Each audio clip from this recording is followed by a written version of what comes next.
le prix de tous les produits ont augmenté, obligeant la majorité des Français à repenser leur façon de faire les courses et se faire de bons petits plats. Comment continuer à manger sainement tout en protégeant au maximum son portefeuille?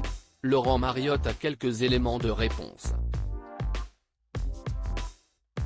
Actuellement en promotion pour la sortie de son nouveau livre La cuisine française pour tous, disponible depuis le 6 octobre dernier aux éditions Solar, Laurent Mariotte accorde une interview au magazine Télé 2 Semaines, dont il fait la couverture.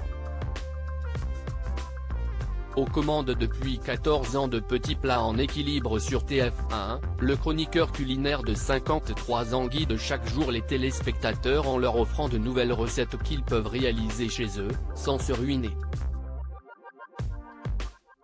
Conscient que bien manger coûte de plus en plus cher, Laurent Mariotte livre quelques conseils pour réduire les frais, sans pour autant abandonner des repas équilibrés.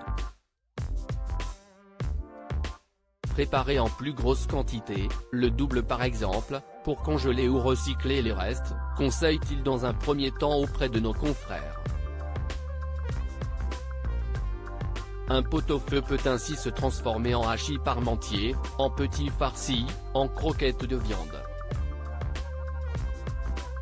Dans tous les cas, pour ne pas casser la tirelire en évitant les additifs, il faut cuisiner maison, ajoute Laurent Mariotte. Que faire pour moins gaspiller? Le visage emblématique de TF1, en couple depuis très longtemps avec une mystérieuse compagne, a également quelques précieux conseils face au gaspillage alimentaire.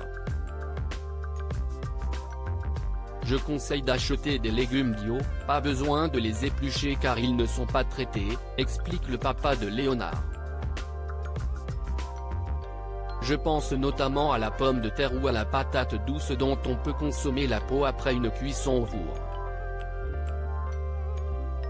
Laurent Mariotte a également une autre astuce pour ne pas surconsommer, et les plus organisés ont déjà sans aucun doute ce réflexe, prévoir à l'avance avant de partir en mission course. Mieux vaut aussi réfléchir à ses menus de la semaine avant de faire les courses, afin de ne rien acheter en trop, conseille-t-il. Autant d'indications précieuses pour soulager, un peu, notre portefeuille.